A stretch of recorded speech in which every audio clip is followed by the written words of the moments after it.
Since its creation in 1938, overtime in the United States and its effects have been of great significance.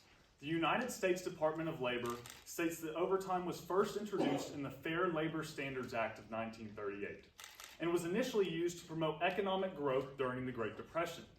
It allowed workers to generate extra income for working a certain amount of time over a weekly limit. Today, however, the practice is viewed in a much more negative light, yet is essential to contemporary work.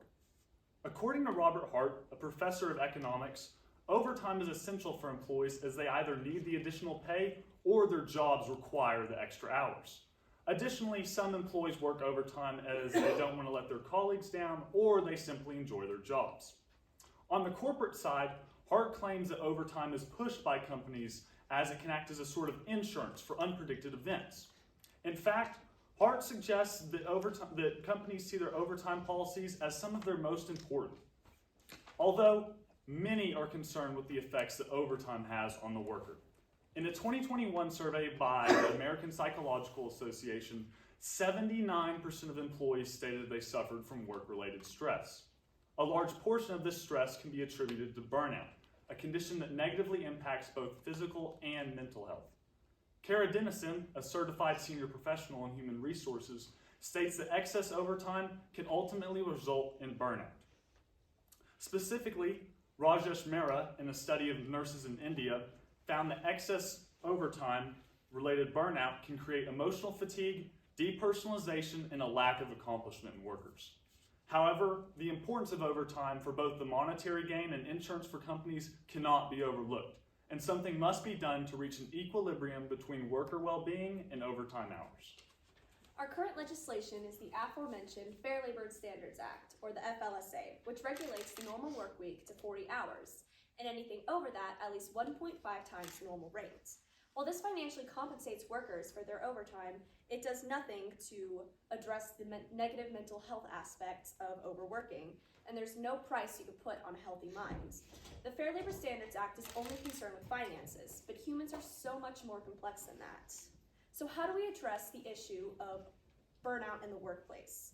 We need laws that specifically target burnout. We have the financial laws, but they are nothing without the mental health laws to back them, because workers would be too burnt out to do their work effectively. We need to find a way to limit the hours that are negatively impacting workers. Within overtime, there is a specific issue that can be dealt with to boost the quality of lives of employees. This issue being mandatory overtime. Kat Simmons, a writer for a company that provides help in human resources, states that mandatory overtime, also known as forced overtime, requires employees to work past a regular work schedule and be available at all times.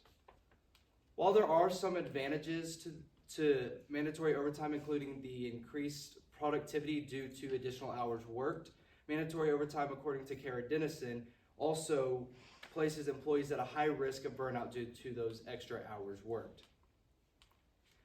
Now, there are questions on whether or not mandatory overtime is legal.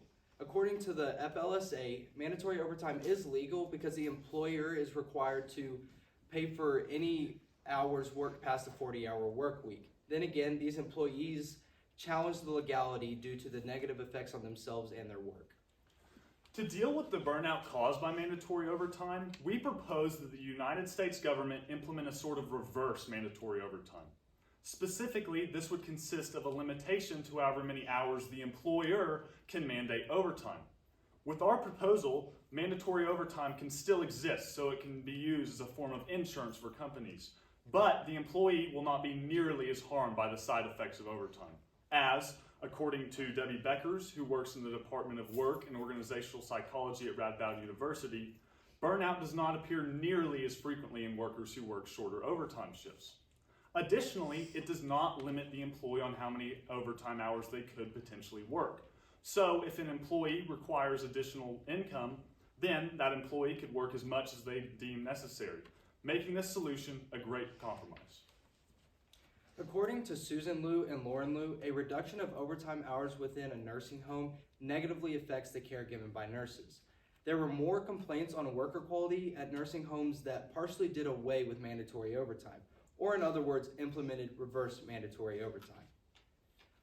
While the idea of reverse mandatory overtime decreases work quality, It also decreases burnout, which will, in result, increase the quality of lives of employees drastically. In addition, if original mandatory overtime is in place, there will be a higher degree of burnout due to those extra hours.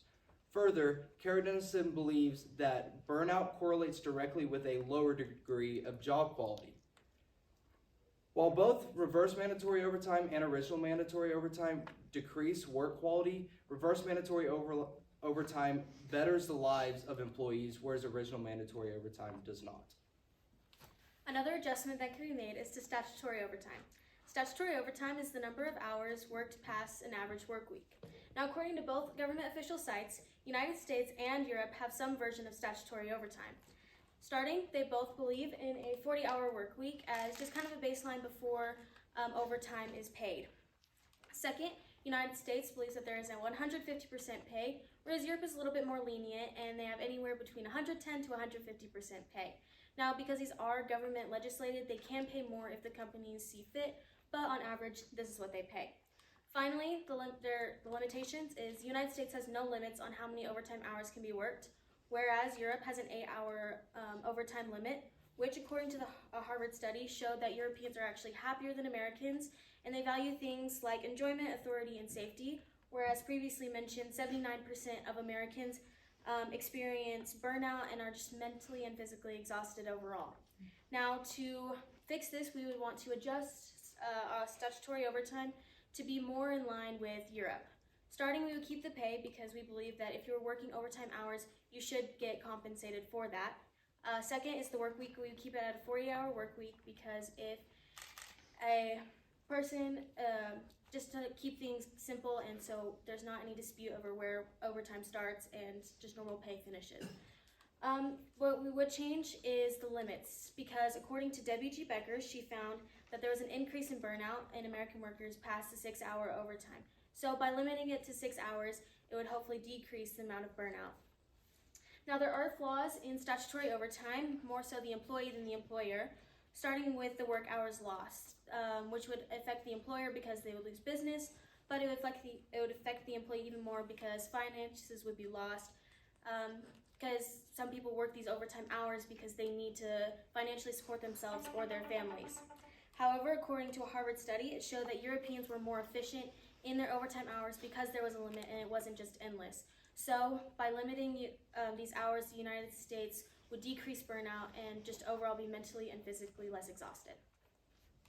Our two proposed solutions were reverse mandatory overtime and statutory overtime. Reverse mandatory overtime regulates the number of hours an employer can mandate, while statutory overtime just regulates the total hours an employee can work. We believe that reverse mandatory overtime is the most effective solution because it attacks the issue from the top down. By lowering the number of mandated hours, employees are granted more control over their work schedule. And if they want to work and are able to work more hours, they are able to, instead of being forced to work hours that could possibly be harming their mental and physical health. We recognize that overtime is necessary for the insurance of the company and for the day-to-day reasons, for the day-to-day runnings of the company. And our goal is not to get rid of overtime, it's simply to regulate it down to a limit that won't negatively affect the workers. We believe reverse mandatory overtime is the best proposed legislation to prevent burnout in employees because it affects the employer, not the employee. I do have some questions for you. Elizabeth, reflecting on your colleagues' work, which one had the greatest impact on your overall understanding of the problem your group identified?